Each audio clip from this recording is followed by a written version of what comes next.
What's going on, everyone? Welcome back to Powered by Primus, and in today's video we get to chat about some pretty big news that did drop today, something that I'm really excited about, as well as some speculation about possible rotation stuff. So let's get into today's video. Now, first thing we're going to talk about is our officially second banned card, our newest banned card, however you want to look at it, but Press the Advantage is now officially banned. I guess technically starting with the release of Wave 4, which is going to be November 8th. You are no longer allowed to play with that card in constructed events. Now, I don't think that they said anything about sealed. However, with Swap Parts, which was an originally banned card from Wave 1, they did say if you happen to get it in limited, the card was playable. So I would imagine that this will kind of carry over the same way, is that in sealed, it will be playable. Now, we don't really have any big events that are going to have sealed that contain Rise of Combiner cards. Currently, we're going to be doing PAX, which is coming up, that does have Siege 1 and Siege 2 as the sealed portion, so we don't even have to worry about it when it does come to PAX. Now again, I did say that it is banned from competitive play, sanctioned play, however you want to put it. It is still playable in casual gaming. So what I would always recommend when it does come to this is that I would make sure that in your local area, other people do say that it's entirely possible for you to run it. It is kind of rude, in my opinion, for you to show up to a casual event. Everyone's under the impression that there is going to be no Press the Advantage, and then they start running Decepticons, and you're rocking just all Press the Advantages like 3-ofs, and you just completely blow out your opponents in casual games.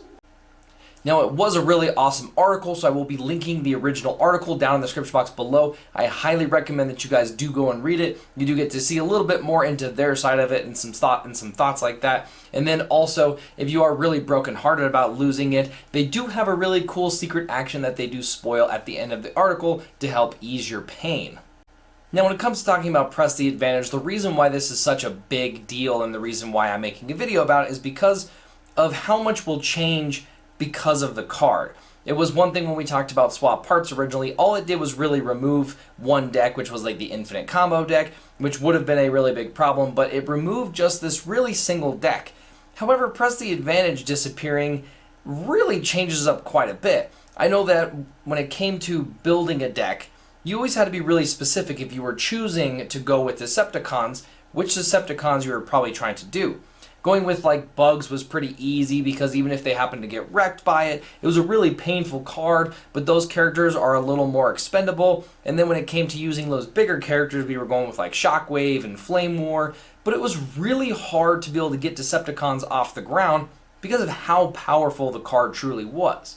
So a big shout out to the Wizards team for not only recognizing it, but they do a fantastic job of really keeping an eye on the way that the community talks about certain cards, results from certain tournaments, and they're really quick to really be able to jump onto these things. One thing that's really impressive is just the release of telling us that this card is banned. We still have quite a bit before November 8th hits, so they had plenty of time to wait, but they definitely knew that it was a hot topic and that we have tons of conversations about how Autobots get all the love and Decepticons get no love. And so they were quick to really address it and to put an end to this card because it's not really an advantageous card, it's really an oppressive card. When it came to deck building, like I was talking about, it was really difficult for you to be able to pick a Decepticon because you were like, this card just loses to Press the Advantage, just one Press the Advantage, and they're gone. I mean, nothing is scarier than a Wheeljack going into a Decepticon and then you play Grenade Launcher, Press the Advantage, and you have Bolt 3. Whatever you're attacking is just pretty much dead. So getting rid of Press the Advantage is actually really nice. Now the card itself usually acted as just a +4. But the main part about the card that I think made it too strong was the fact that it was a green pip card. Even if you would remove the green pip card, I still think that it was strong, but I don't think that it would have been as powerful because if you see it go through a flip, well then it just goes through a flip. However, with the green battle icon, you're able to fish this card out and man, then it became really powerful. So again, I talked about how the card itself is called Press the Advantage, but it really isn't designed to push you farther ahead once you're in a good spot. It really generates a fantastic spot by even just getting +2 off of it with a green pip is still pretty nice even if you're going up against another Autobot, and then sometimes you just sideboard it out. However, going up against a Decepticon, now it's a +4, it's really good, and then you sideboard more in, and it just becomes really powerful. So really at the start of the game, if you're an Autobot player and you're going up against Decepticons, you already were at an advantage. So like I said, the card is really powerful, but now we don't have to worry about it. And now not having to worry about it actually changes up quite a bit.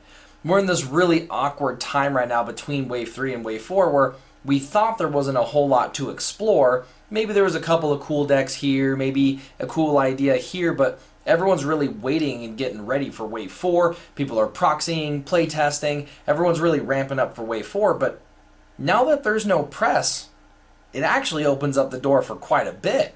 There's a lot now that we can explore because, like I said, there were some Decepticon characters that you really just didn't want to mess with too much because they just got destroyed by this press advantage. One character for me is King Starscream. He was a really fantastic character, but he took a little bit of a setup, and then if your opponent had a press the advantage and you didn't really have a way to defend yourself, you just would get one shot, or maybe even it would take one of their smaller characters and then a big character, and you're dead, you're KO'd. Now that I don't really have to worry about this card, well, now it opens up the door for some different things. I also now don't have to worry about running espionages in almost every single Decepticon list, trying to hopefully get it the turn before my opponent gets to press the advantage.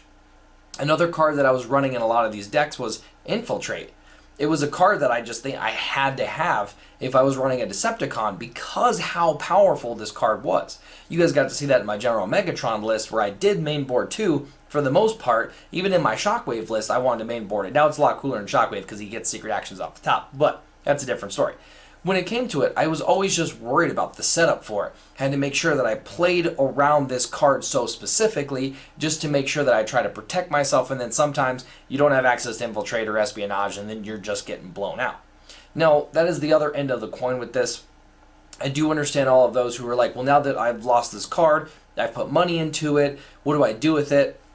And the answer is nothing. You can still use it in casual play, but it's really healthy for the game and really healthy for the community to ban the card.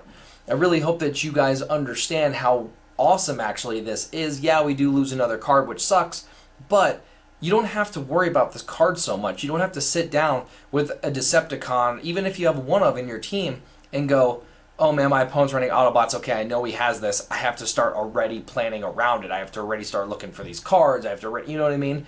You don't have that worry as much. You don't have that burden to where now we also have more building that we can do.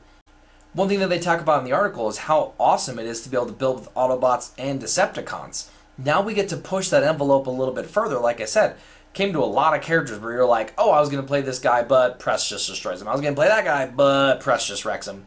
Now we get to really build these decks and get to explore a little more and have a little more freedom, which I think is going to be really exciting. And now that actually changes up, like I said, quite a bit coming into Wave 4, because now when it came to like Living Weapon, or if it came to Shockwave, or it came to General Megatron, or soon to be Lord Megatron, now these Decepticons that we're like, okay, they're pretty good, now they're a lot better because we don't have to worry about this. Another thing is that it makes the community a lot happier because it goes to show that the Wizards team doesn't just care about Autobots. They care about Decepticons just as much. They talk about it in the article again that they love the conflict between these different factions because that's what creates conflict, that's what then creates stories, and that's where you start to get a lot of that fun. If they made every good card for Autobots and all the bad cards for Decepticons, well then it would just be Autobots beating up Autobots because everyone's playing Autobots. So believe me, that is not their intentions when it comes to creating these cards. They do try to make these cards to balance themselves. They do try to make these cards to have a story. We get to see that in Daring Escape, like a card from Wave 4. Another article that they did that was really awesome. They got to explain that these cards are supposed to fit a story. They're supposed to fit a theme. They're supposed to fit a moment in time which we get to live in these battles, which is really, really awesome. So like I said, with this card being gone now, the exploration becomes really awesome again. Now I get to go back and look at some of these characters and just start to build and the theory crafting. There's going to be a lot to do now that this card is gone, which is actually really awesome. And now to go on to my next point, which they hint about a little bit in the article, is they talked about limiting the card.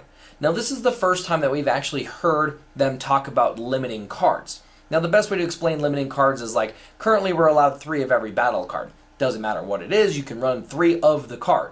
Now there are some games like Yu-Gi-Oh!, Hearthstone, and some others that limit cards. Instead of running 3 of this, you can only run 2 of this. Or instead of only running 3 of this, you can only run 1 of it because it's so powerful.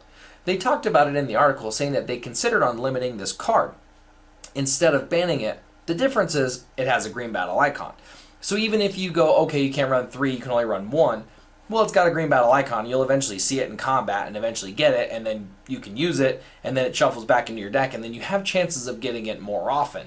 So it doesn't really remove it. It just removes some of the chances of you getting it. The card is still really powerful.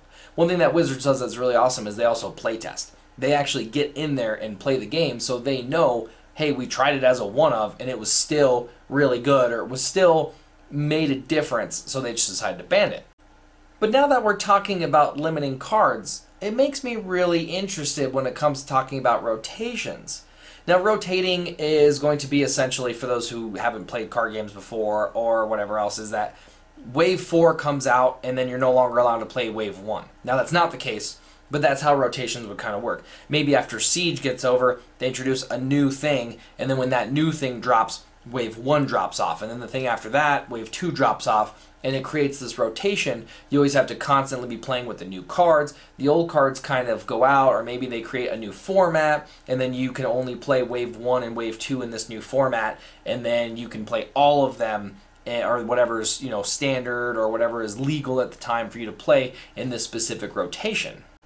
However, limiting cards really opens the door to no rotation. You're allowed to play with every set forever. Now, it does increase your ban list. Obviously, a card will come out that will make something else really powerful, or maybe 2 cards will come out and it'll make a deck so strong that you really can't battle against it. But that's where limiting these cards and banning some of these cards comes into play. Your ban list and your limit list gets a little higher for sure, but you still get to play with all the cards that you've purchased, which is a really nice thing. Now, I will tell you that Wizards has said absolutely nothing about if they're going to have rotations, how they're going to handle rotations. They've said absolutely nothing, so this is all just me speculating. However, like I said, when it comes to talking about limiting cards, they can start to really evaluate these. Let's say in 2 sets, Battlefield Legend becomes so powerful that it doesn't matter what you do, the guy is just super good. We went through that with a time period there where Battlefield Legend was really powerful, but he was still beatable. So it wasn't really much of a problem. Even they said it themselves, he was strong, now people are playing with something else, and now his power levels kind of dropped off a little bit. Maybe with Wave 4 something will come out that makes him so good, maybe they'll just ban him and then not have to worry about a rotation. Or maybe, like we said with Press the Advantage, the card is so good, maybe you just get it as a one-of. Maybe they redesign the card in the future to only be for a limited amount. You're only allowed one of. Now you get to also explore a little more of a design space, and you can make these cards that are now more powerful, that have these huge game-changing effects, but you only have one of them. So now it's tougher to get, tougher to pull off. If you flip it, you have to try to get it back. It starts to add all these dynamics, which are really, really interesting. But like I said, when you start limiting cards and banning cards, now you have a wider range of, do you even really have to have rotations? I mean, Wave 1 has some really strong stuff for sure, but nothing that's not beatable. Grenade Launcher is a fantastic card. That's just one good example. The card itself is just a +4 weapon, but it's not really that powerful because you still have to get it. You still have to play it. You have to hope that your opponent doesn't have armors. There's all these factors that go into play to where the card really isn't that powerful. Battlefield Legend will naturally get more powerful the more waves that come out because he gets access to more actions. That just makes more sense. But again, if in 2 waves he's so good, you can just ban the character and then now you don't have to worry about a rotation.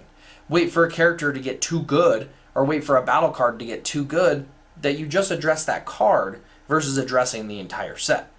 Now, the other end of the coin when it comes to these rotations is rotations can sometimes be extremely healthy. Sometimes there's too many cards in the wave that are too good. Or maybe you just get bored of every single weapon being played being a grenade launcher. Just every time, grenade launcher, grenade launcher, grenade launcher. So rotating makes people have to play with new cards, which always just keeps it fresh and really fun. You don't really ever have to worry about, oh, he's got a card, it's going to be a grenade launcher, or oh, it's a character card, it's always got to be Battlefield Legend. Like I said, it just keeps it kind of fresh. But I do think that it was interesting that they did talk about it in the article.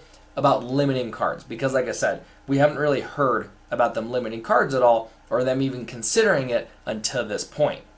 Again, just some really awesome news, some really cool things. I think it was super awesome. Again, my personal opinion about it, I absolutely love it. I don't see a whole lot of downsides for it. I think it's a really good thing that we got press banned. I do think that it is really healthy for the community, and I do think that it is really awesome as far as the things that you can now go out and build, which is going to be really, really exciting.